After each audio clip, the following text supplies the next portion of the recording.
Hospital and Abe, A-B-E, and they'll answer as many questions as they can because this is an ongoing investigation.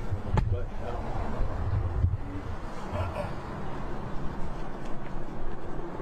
yeah, it is Valentine. Hey Jeff, you need to spell that. and Abe, A-B-E, Chief Operating Officer.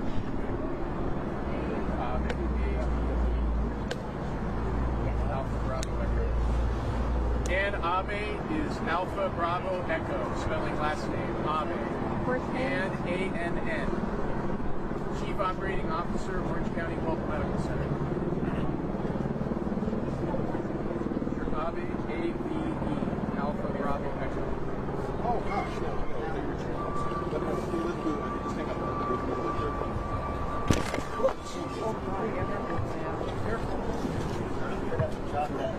Drop that light still. They got you.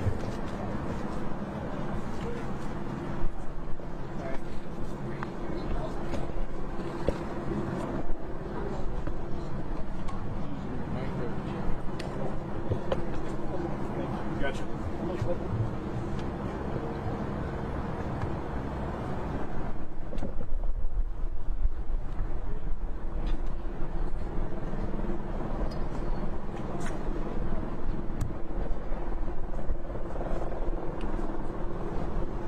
Ready? Ready? Yeah.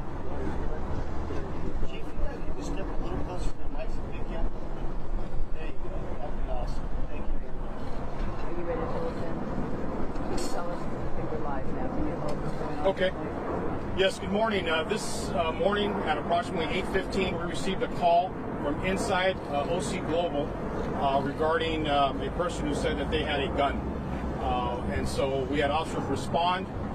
Initial officers that arrived on scene within 4 minutes assembled search teams and entered the facility. Before I continue, I'd like to introduce Anna Alba, who is the Chief Operating Officer with OC Global, who's here with me today.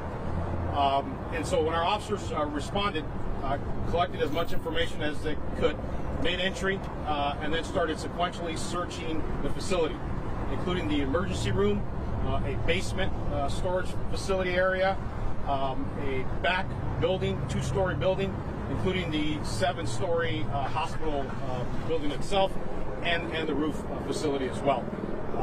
No one was located having a gun.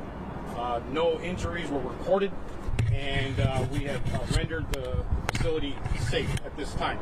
We are continuing to follow up on the origination of the call, who might be involved, and of course, we want to make sure that we solidify the investigation for follow-up in that regard.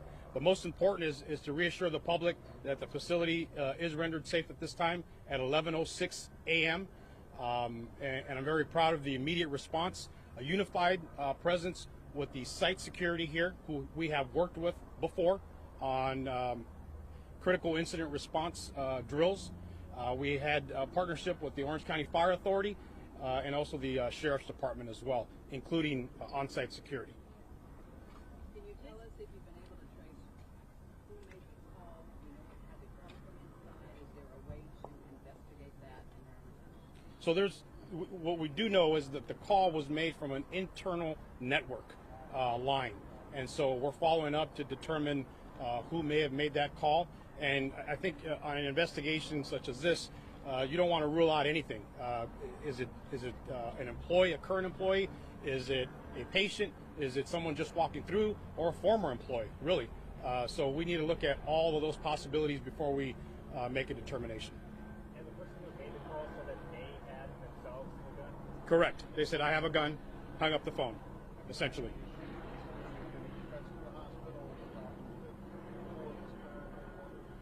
We have not that I'm aware of.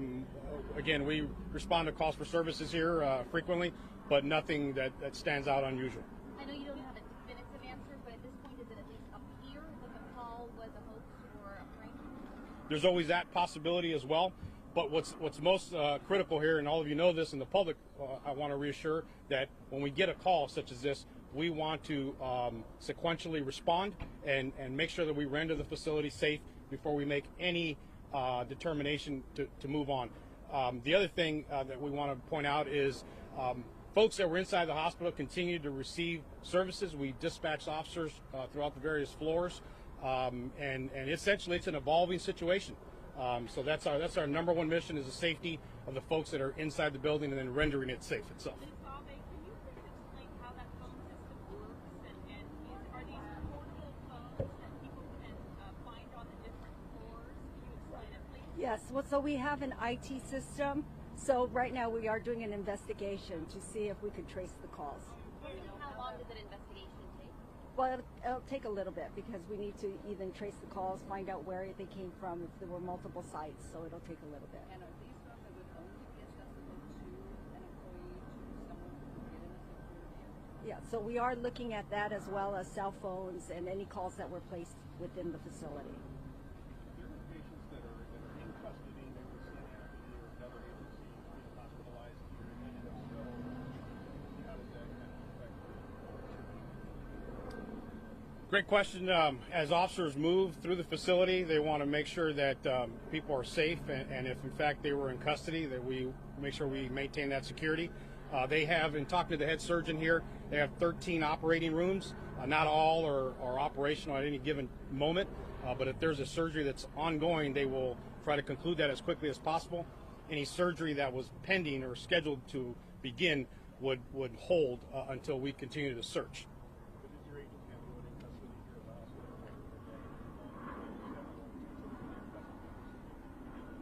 No.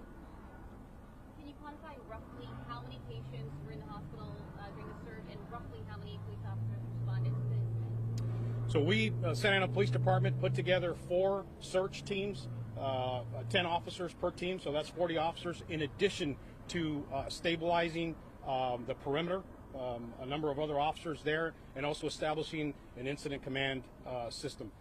How many patients? I do not have that information at this time. I don't know if you do. We had about 120 patients on site at this time. Well, you know, we treat all threats seriously. And of course, our patient safety as well as our staff safety is utmost important. So we do conduct drills, especially active shooter drills. So I'm very proud of our staff because they followed all procedures. They did a complete lockdown. They did secure themselves. So I'm very proud because they took themselves as well as patients' safety as priority number one. I know this is at least the first time in recent memory that something like this has happened here. If there is room for improvement or something you could improve upon today, what would that have been?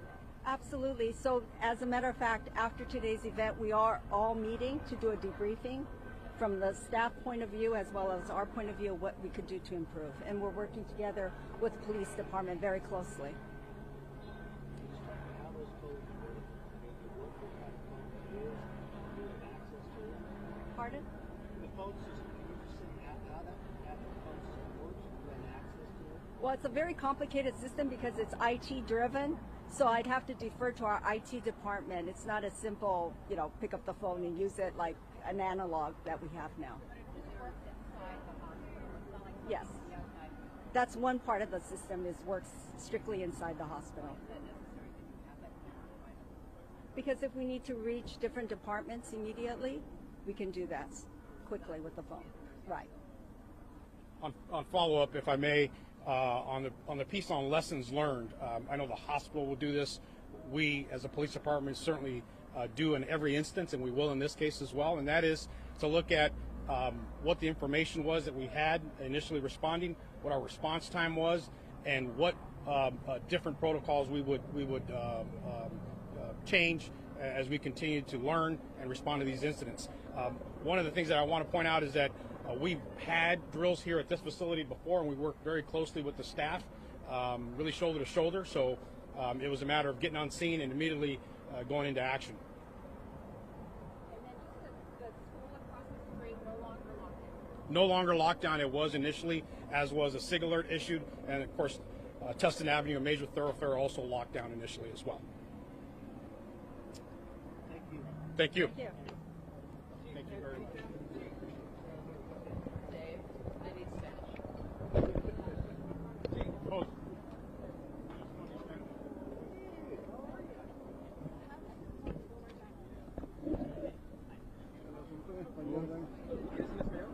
¿Sí, no?